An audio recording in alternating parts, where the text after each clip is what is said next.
Mi esposa dijo que lo tenía todo y yo era inútil. Una hora después, le rogó a mi abogado que no presentara las pruebas de su infidelidad en el tribunal. Pero lo que hizo él, dicen que las palabras pueden ser más afiladas que cualquier cuchilla. Nunca comprendí cuán cierto era eso hasta el día en que mi esposa me miró fijamente y dijo con la voz más fría: lo tengo todo, y tú no sirves para nada. En ese momento, algo dentro de mí se rompió, pero por fuera, me mantuve completamente calmado. Déjame darte un poco de contexto. Su nombre era Sofía y el mío era Ricardo. Llevábamos 12 años casados. Pensé que habíamos construido nuestra vida desde cero. Cuando nos conocimos, Sofía no tenía nada. Estaba terminando la universidad, incierta sobre el futuro, y yo ya estaba invirtiendo fuertemente en mi carrera en logística. Largas horas, noches en la carretera, todo para que algún día no tuviéramos que preocuparnos por el dinero. En ese entonces, ella era dulce, agradecida, y me decía cuánto admiraba mi esfuerzo. Prometía que algún día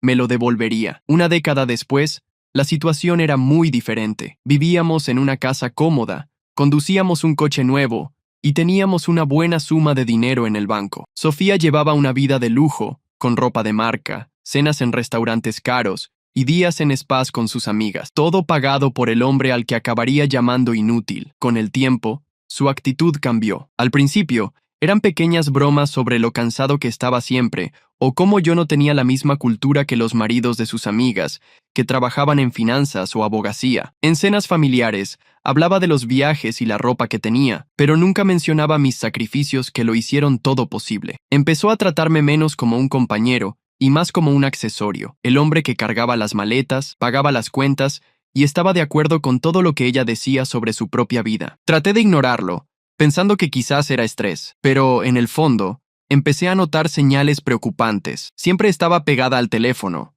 sonriendo ante mensajes que no podía explicar. Sus noches con amigas se hicieron más frecuentes, y volvía a casa tarde, oliendo a un perfume que no era el suyo. Cuando le preguntaba si todo estaba bien, ella ponía los ojos en blanco y me llamaba paranoico. Lo dejé pasar porque no quería ser el marido inseguro, pero la sensación de incertidumbre en mi estómago no desaparecía. El punto de ruptura llegó una noche, en la sala de estar. Acababa de llegar de un turno de 12 horas en el depósito. Me dolía la espalda, mis manos estaban sucias, y todo lo que quería era darme un baño y descansar. Pero Sofía estaba impecable, maquillada, peinada, lista para salir. Le pregunté si era otra cena con sus amigas. Ni siquiera me miró cuando respondió: sí, no me esperes despierto. Fue un error.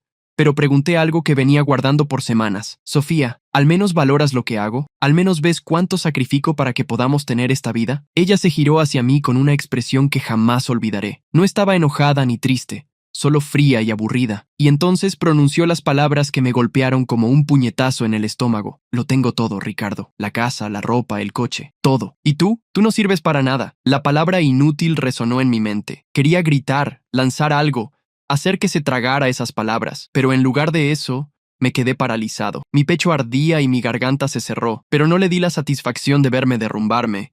Solo asentí y dije en voz baja: está bien. Luego me levanté, subí las escaleras y me encerré en el dormitorio. Miré al techo, repasando todos los sacrificios que había hecho, los cumpleaños perdidos, las vacaciones canceladas para pagar la hipoteca, las veces que me quedé sin ropa nueva o sin salir a comer para que ella pudiera tener lo que quisiera. Y ahora, después de todo eso, no servía para nada a sus ojos. Pero lo más extraño es que, mientras una parte de mí se sentía destruida, otra parte se despertó. Fue como si un interruptor se hubiera encendido. Si ella pensaba que yo no servía para nada, está bien, la dejaría pensar eso, pero no me quedaría de brazos cruzados, permitiendo que me humillara, me tratara como basura y posiblemente me engañara sin consecuencias. Esa noche, me hice una promesa a mí mismo: no explotaría de ira, no rogaría, no intentaría reconquistarla. En cambio, me mantendría calmado, en silencio, y la dejaría caer en la trampa de su propia arrogancia. Los días que siguieron fueron difíciles. Ella actuó como si nada hubiera pasado, continuando con sus compras, saliendo con sus amigas y quedándose pegada al teléfono hasta tarde. Yo mantuve la cabeza gacha, seguía yendo a trabajar, seguía pagando las cuentas, seguía haciendo lo que tenía que hacerse, pero por dentro estaba construyendo un plan, una estrategia silenciosa. Un detalle llamó mi atención. Ella se estaba volviendo más audaz. Dejó de esconder el teléfono cuando recibía mensajes. Una vez, capté la previsualización de un mensaje. No era de una amiga, Era de un hombre. No la confronté. En lugar de eso, memoricé el número. Mi mano temblaba mientras lo escribía, pero mi cara no mostraba nada. Ella pensaba que yo seguía siendo el mismo hombre pasivo. No tenía idea de lo que se avecinaba. Cada insulto que me lanzaba después de eso no me afectaba de la misma manera. Tenía una armadura ahora, porque sabía algo que ella no sabía. No era inútil. Estaba siendo paciente. Estaba observando, y cuando llegara el momento adecuado, demostraría que toda su arrogancia podía desmoronarse justo delante de sus ojos. Esa primera noche, sin embargo, fue la más difícil. Me quedé despierto hasta el amanecer, mirándola mientras dormía plácidamente a mi lado, como si no acabara de arrancarme el corazón con una sola frase. Recuerdo susurrarme a mí mismo: algún día, Sofía, te arrepentirás de esas palabras. Después de esa noche, cuando Sofía me llamó inútil, algo dentro de mí cambió para siempre. Dejé de verla como mi esposa y empecé a verla como una extraña que invadió mi casa. Continué desempeñando el papel de marido, pero, en el fondo, estaba planeando mi salida, y no cualquier salida, sino una que la dejaría sin nada más que las consecuencias de su propia arrogancia. El primer paso fue encontrar a alguien que me ayudara. Nunca había pasado por una situación así. El divorcio nunca estuvo en mis planes, pero sabía que, si me metía en esto, ella me devoraría vivo. Sofía era manipuladora, encantadora cuando quería, y tenía el don de distorsionar las historias para hacerse la víctima. No podía arriesgarme a entrar en una pelea sin preparación. Fue entonces que busqué a Jorge Martins, un abogado recomendado por un compañero de trabajo que había pasado por un divorcio brutal. Jorge tenía la reputación de ser tranquilo, estratégico e implacable cuando era necesario. No era de los que desperdiciaban palabras. Era el tipo de persona que armaba un caso como un rompecabezas, pieza por pieza, hasta que no hubiera escapatoria. La primera vez que me senté frente a él en su oficina, le conté todo. Cómo me despreciaba, cómo vivía a expensas de mi trabajo, cómo sospechaba de una infidelidad. Él no puso cara de shock o de juicio. Solo se reclinó, tomó un sorbo de café y dijo: si realmente quiere hacer esto, Ricardo, vamos a necesitar pruebas, pruebas concretas, no sospechas, no suposiciones. Evidencia. Esa palabra resonó en mi mente. Evidencia. Sonaba fría, pero era exactamente lo que necesitaba. Sin ella, sus palabras se impondrían a las mías en el tribunal. Lloraría, inventaría historias, me señalaría con el dedo y, sin pruebas, yo sería el hombre inútil que ella pintó de mí. Pero con evidencia, podría voltear la historia en su contra. Jorge trazó un plan. Empecemos con lo simple, dijo: registros telefónicos, seguimiento financiero, vigilancia. No la confronte, no deje que sepa que sospecha, deje que siga pensando que es intocable. Y eso fue exactamente lo que hice. Llegué a casa esa noche y miré a Sofía de manera diferente. Ella pensó que yo todavía estaba destrozado, todavía aturdido por sus palabras. Ella andaba por la casa, pegada al teléfono, saliendo vestida como si tuviera 20 años de nuevo. Yo me mantuve calmado, le daba un beso en la mejilla cuando salía. Estaba de acuerdo cuando me daba excusas, pero detrás de esa cara tranquila, yo estaba trabajando con Jorge. Comenzamos con los registros telefónicos. A través de canales legales, Jorge consiguió acceso a los registros de llamadas de ella. El mismo número que yo había memorizado apareció repetidamente, tarde por la noche, temprano por la mañana, largas conversaciones que duraban horas. No era una amiga, era un hombre. Luego vino el seguimiento financiero. Esta parte dolió más.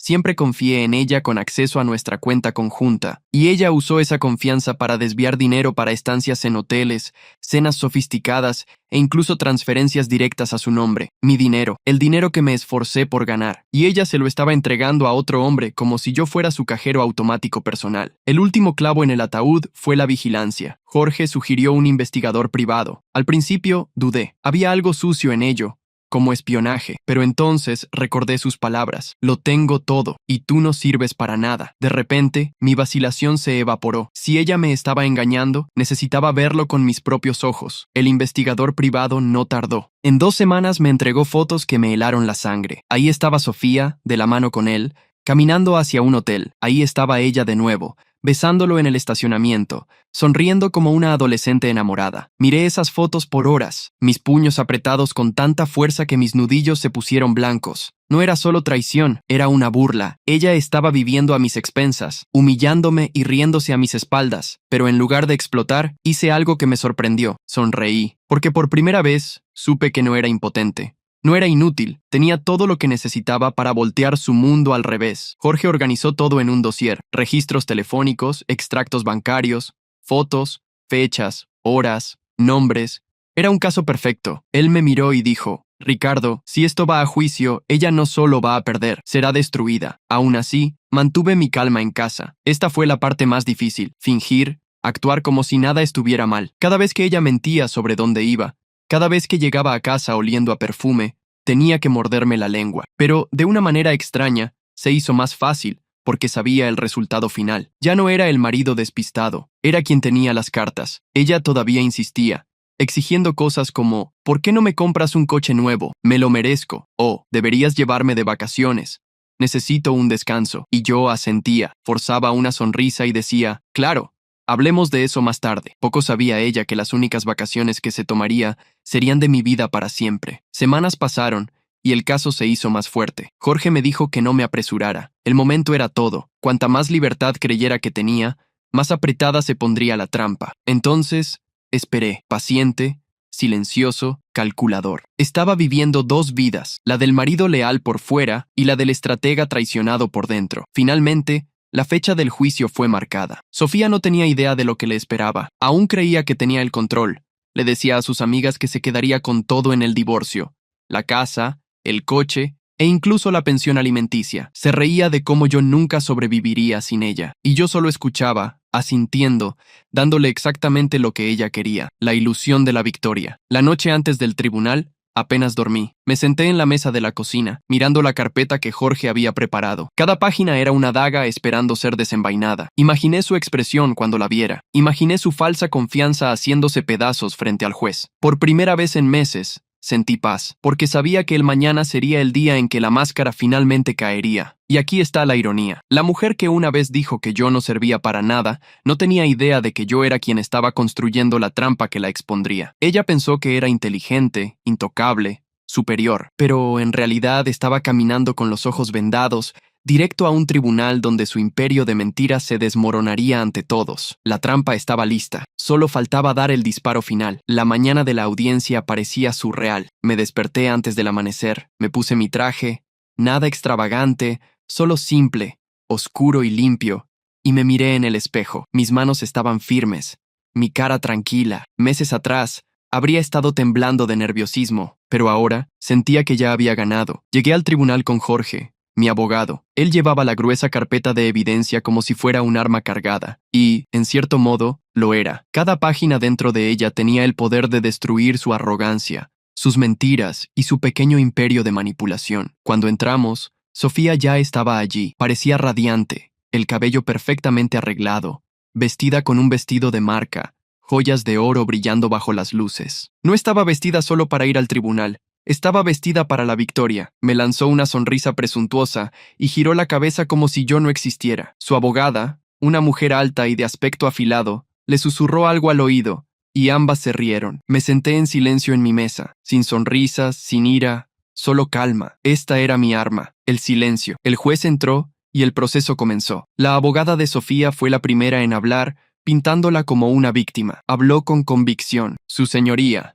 mi cliente fue víctima de negligencia emocional e injusticia financiera. Ella dedicó los mejores años de su vida a este matrimonio y ahora merece estabilidad de ahora en adelante. Estamos pidiendo la posesión total de la casa, la mitad de los ingresos de mi cliente y pensión alimenticia continua para mantener el estándar de vida al que se acostumbró. Miré a Sofía mientras se decían las palabras. Estaba sentada, con la barbilla en alto, casi brillando de arrogancia. Asentía, como si ya hubiera ganado. Entonces, llegó nuestro turno. Jorge se levantó lentamente, su presencia imponente, pero sin ser ruidoso. No discutió de inmediato. En cambio, comenzó con algo simple. Su señoría, mi cliente, el señor Ricardo González, trabajó incansablemente durante más de una década para proporcionar la vida que su esposa ahora describe. No fue negligente. De hecho, sustentó este matrimonio financiera y emocionalmente. Pero, además de mis palabras, tenemos evidencia que muestra la verdadera dinámica de esta relación. La palabra evidencia hizo que Sofía se moviera incómodamente. Su sonrisa vaciló por un segundo. Su abogada se opuso de inmediato, preguntando, ¿qué evidencia? El juez levantó la mano,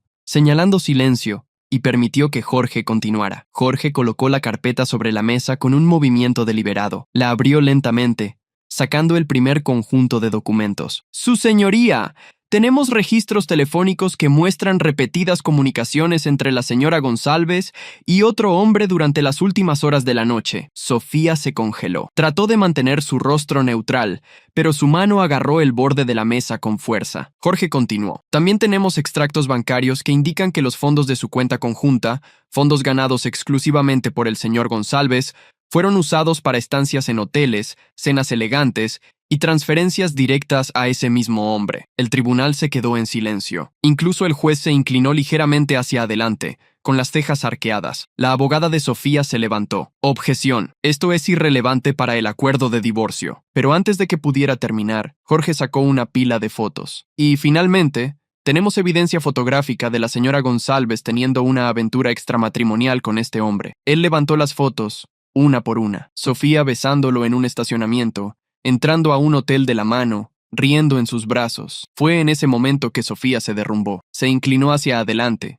con los ojos muy abiertos, y susurró frenéticamente a su abogada. Luego, más fuerte, su voz temblando dijo: «Por favor, no muestre eso. Por favor». El tribunal se agitó con susurros. Las personas que esperaban un caso de divorcio típico ahora estaban viendo un drama real desarrollarse. El juez golpeó el mazo para ordenar. «Señora González», dijo el juez con firmeza, «tendrá su oportunidad de hablar. Siéntese». Sofía se sentó, pero estaba temblando. Su confianza anterior había desaparecido. Parecía un animal acorralado, desesperado y asustado. Su abogada trató de recuperarse, balbuceando algo sobre contexto y dificultades maritales, pero el daño ya estaba hecho. La evidencia era innegable. La voz de Jorge se mantuvo firme, casi fría. «Su señoría, mi cliente sufrió humillación, traición y explotación financiera. Fue considerado inútil en su propia casa mientras sus ingresos financiaban una aventura. Afirmamos que las reclamaciones de la señora González por apoyo conyugal y bienes no solo son infundadas, sino también un insulto a los sacrificios que el señor González hizo». El juez se giró hacia Sofía. «Señora González, ¿desea responder a esta evidencia?». Su rostro estaba pálido. Por primera vez parecía pequeña. Balbuceó. No es lo que parece. Él no era serio». Su voz se quebró. «Ricardo, por favor, no dejes que muestren más». Fue entonces que finalmente hablé. Hasta ese momento, había estado en silencio, dejando que Jorge se encargara de todo. Pero escucharla rogar, escucharla decir mi nombre como si yo debiera protegerla después de todo lo que ella había hecho, eso encendió algo en mí. Me levanté lentamente, la miré directamente y dije con una voz tranquila y firme: «Sofía, una vez me dijiste que yo era inútil. Hoy, todos en esta sala ven la verdad. Y no soy yo quien no sirve para nada». El juez golpeó el mazo nuevamente, silenciando los susurros. Respiró hondo y pronunció sus palabras con peso. «Con base en la evidencia presentada, el tribunal niega todas las reclamaciones hechas por la señora González para pensión alimenticia y bienes. Los bienes conyugales permanecerán con el señor González. Señora González, usted saldrá de este tribunal sin ninguna de las reclamaciones que hizo». El sonido de ese mazo resonó como un trueno. Sofía se cubrió la cara con las manos. Sus hombros temblaban mientras lloraba en silencio. La mujer que entró en el tribunal vestida como una reina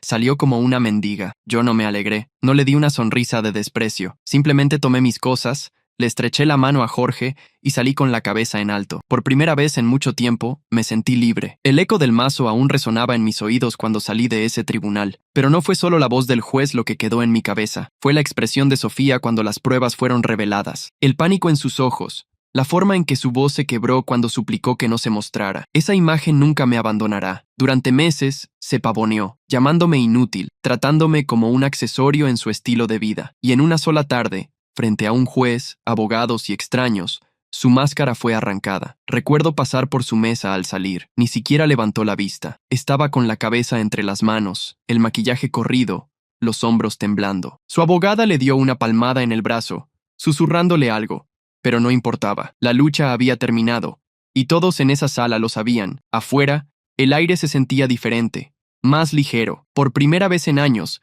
sentí que podía respirar libremente. Jorge me entregó una copia de la decisión del juez y dijo: «Ahora eres un hombre libre, Ricardo. Ella no puede tocar tus bienes, tus ingresos o tu futuro». Le estreché la mano con firmeza. «Gracias. Hiciste más que solo ganar un caso. Me devolviste mi dignidad». Pero la historia no terminó en las puertas del tribunal. La exposición no se confina entre cuatro paredes, se propaga, y la exposición de Sofía se propagó rápido. Cuando llegué a casa, La noticia ya había llegado a su círculo de amigos. La gente habla, los empleados del tribunal cotillean, los abogados comparten historias, y en poco tiempo los detalles se filtraron. Las fotos, los mensajes, los estados financieros, todo se convirtió en combustible para los chismes. Y esos amigos de los que ella siempre se jactaba, aquellos que pensaba que admiraban su vida perfecta, se distanciaron de la noche a la mañana. Una de sus amigas más cercanas, Marina, me llamó una semana después. No había hablado con ella en meses, pero sonaba casi arrepentida. Ricardo, no tenía idea de que era tan malo. Sofía siempre nos decía que no te importaba ella, que eras perezoso. Le creímos. Ahora, viendo la verdad en el tribunal,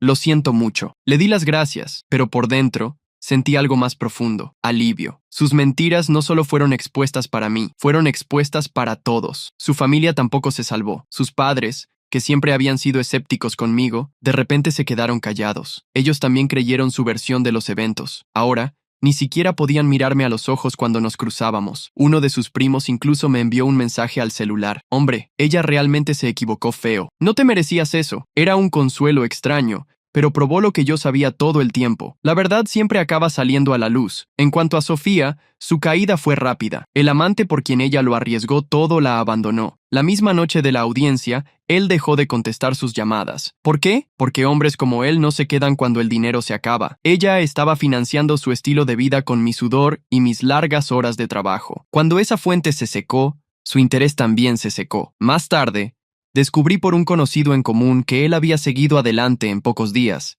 Ya estaba saliendo con otra persona, publicando fotos como si Sofía nunca hubiera existido, y ella se quedó mirando la pantalla de un celular vacía, esperando por respuestas que nunca llegarían. Financieramente, el golpe fue duro. Sin acceso a mis ingresos, ella no podía mantener el estilo de vida que ostentaba. Nada más de cenas de lujo, nada de ropa de marca, nada de fines de semana en spas. Pasó de jactarse de sus compras a vender algunos de sus bolsos en línea solo para pagar el alquiler. Emocionalmente, sin embargo, fue ahí donde llegó la verdadera exposición. Su reputación estaba destruida. Todos los que una vez la admiraron ahora susurraban sobre ella. La mujer que andaba por ahí diciéndome que yo no servía para nada era ahora la persona que era criticada o, peor aún, ridiculizada. Y aquí está el punto. No tuve que mover un dedo. No me jacté, no publiqué nada, no propagué la historia. Me quedé en silencio porque la evidencia hablaba más alto de lo que yo jamás podría. El silencio se convirtió en mi venganza. Un mes después del juicio, apareció en mi casa. No la había visto desde la decisión. Parecía diferente. La confianza había desaparecido. El cabello estaba desordenado. Su ropa estaba arrugada. Parecía más pequeña de alguna manera, como si la vida la hubiera presionado. Cuando abrí la puerta, intentó sonreír, pero sus ojos estaban llorosos. Ricardo, por favor, ¿podemos hablar? Me quedé allí, apoyado en el marco de la puerta, calmado, distante. ¿Sobre qué, Sofía? Ella se mordió el labio, las lágrimas corriendo por su rostro. Cometí un error. No quise decir eso cuando te llamé inútil. Estaba enojada. Fui egoísta. Por favor, necesito tu ayuda. Sus palabras podrían haberme conmovido una vez, pero ya no. La miré por un largo momento y simplemente dije, no, Sofía, tú hiciste tus elecciones y ahora estás viviendo con ellas. Entonces, cerré la puerta. No sentí alegría, no sentí ira, solo sentí que un capítulo se había cerrado. La exposición no fue solo sobre el tribunal, las fotos o los extractos bancarios. Fue sobre revelarla como realmente era, una mujer que pensó que podía construir una vida de lujo basada en mentiras, que pensó que podía llamar inútil al hombre que le proporcionó todo eso sin consecuencias, y cuando la máscara cayó, no quedó nada más que arrepentimiento. En las semanas siguientes, me reconstruí silenciosamente. Me concentré en mí mismo, en mi trabajo, en la paz simple de vivir sin manipulación en mi propia casa. Los vecinos me saludaban de forma diferente. Algunos incluso me daban una palmada en la espalda y decían, «Bien hecho, amigo». Era sutil, pero yo sabía que ellos también se habían enterado. La exposición no se esconde. Sofía, por otro lado, desapareció. La última vez que supe,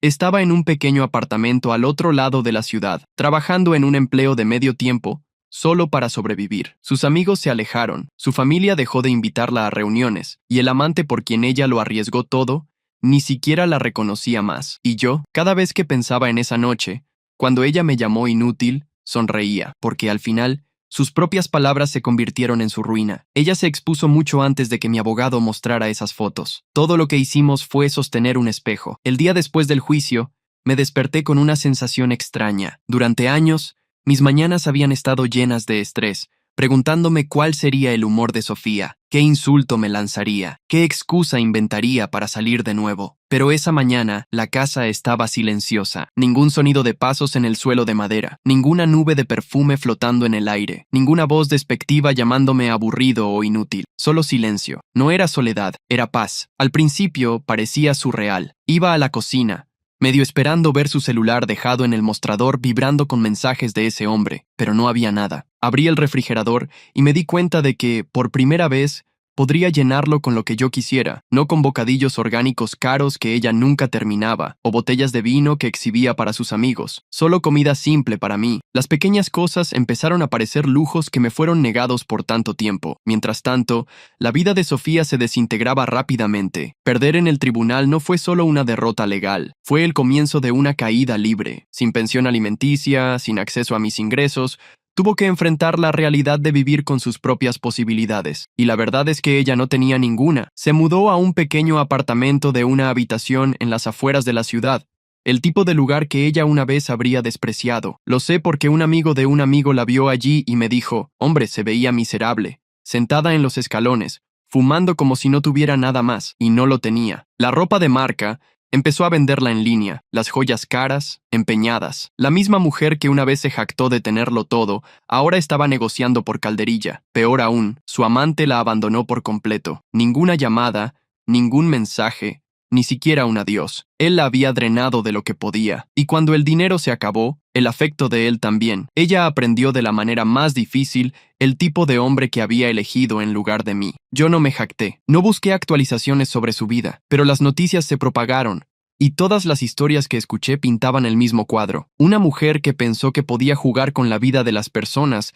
ahora estaba atrapada sola, sosteniendo los fragmentos del imperio que construyó sobre mentiras. Pasaron meses. Me concentré en mí mismo. Rescaté pasatiempos que había abandonado años atrás. Pescar los fines de semana, arreglar mi coche antiguo, incluso unirme a un grupo de carrera local. Y poco a poco, sentí que estaba volviendo a ser yo mismo. La gente lo notó. Un compañero de trabajo dijo que me veía más sano, más ligero. Mi hermana me dijo, sonríes más ahora, Ricardo. Es como si estuvieras libre. Ella tenía razón. Entonces, una noche, unos 6 meses después del juicio, mi celular sonó. No reconocí el número al principio. Cuando contesté, todo lo que escuché fue una voz temblorosa. Ricardo, soy yo, Sofía. Me quedé en silencio por un momento, dejando que las palabras flotaran en el aire. Finalmente dije, ¿qué quieres, Sofía? Ella se derrumbó de inmediato. Lo siento mucho. Estaba equivocada sobre todo. No quise decir eso cuando te llamé inútil. Estaba enojada, fui egoísta. Por favor, te necesito. Podía oírla llorar, la desesperación en su voz. Ella no era la mujer arrogante de antes. Parecía rota. Pero aquí está el punto. Sus lágrimas no me conmovieron. Ya no. Meses atrás, habría dado cualquier cosa por oírla decir que lo sentía. Pero ahora era demasiado tarde. Sofía, le dije con calma, cuando me dijiste que yo no servía para nada, algo dentro de mí murió. Y ese día en el tribunal, cuando nos suplicaste que no mostráramos la evidencia, algo más sucedió. Me di cuenta de que no te debo nada, ni perdón, ni dinero, ni siquiera mi atención. Tú hiciste tus elecciones. Ahora estás viviendo con ellas. Ella sollozó más fuerte. Por favor, Ricardo, no puedo hacer esto sola. No tengo nada. Sus palabras flotaron en el aire. No tengo nada. La misma mujer que una vez dijo, lo tengo todo y tú no sirves para nada. Ahora estaba admitiendo que no tenía nada. Era casi poético, pero no dejé que la satisfacción se notara en mi voz. Simplemente dije, ese no es mi problema, y colgué. Nunca más contesté sus llamadas. Eventualmente, ella dejó de intentarlo. Las consecuencias no fueron solo sobre su caída, fueron sobre mi renacimiento. Aprendí que, a veces, la mejor venganza no es gritar o contraatacar, es el silencio. Es irse con la dignidad intacta mientras la otra persona se ahoga en el lío que ella misma creó. Con el tiempo, construí una nueva rutina. Encontré paz en las pequeñas cosas. Desayuno en el balcón, fines de semana pasados con la familia, noches en las que la casa estaba tranquila porque no había nadie allí para despreciarme. Incluso empecé a salir de nuevo, despacio, con cautela, y por primera vez en años sentí lo que es ser valorado por quien soy, no por lo que ofrezco. En cuanto a Sofía, su historia quedó en segundo plano. De vez en cuando, Escuchaba un rumor. Alguien la vio trabajando en una boutique. Otra persona dijo que estaba alquilando el coche solo para pagar las cuentas. Cada historia parecía un capítulo más del mismo libro. Arrepentimiento. ¿Y yo? No miré hacia atrás. No necesité hacerlo porque, al final, yo no era el inútil. Yo era el que se levantó, se mantuvo paciente y dejó que la verdad hiciera su trabajo. Esa es la cuestión sobre la traición. Expone a las personas. Quizás no de inmediato, pero eventualmente. Y cuando el polvo se asentó, ella se quedó solo con el arrepentimiento, mientras yo me quedé con algo que ella nunca podría quitarme. ¿Qué harías si estuvieras en mi lugar? Realmente quiero saber tu opinión aquí en los comentarios. Y si te gustó mi historia, te invito a suscribirte al canal, dejar tu me gusta en el botón del pulgar hacia arriba, eso me ayuda mucho. También comparte con más personas. Tu participación es muy importante para mí. Cuento contigo, ¿ok? Te espero en la próxima historia.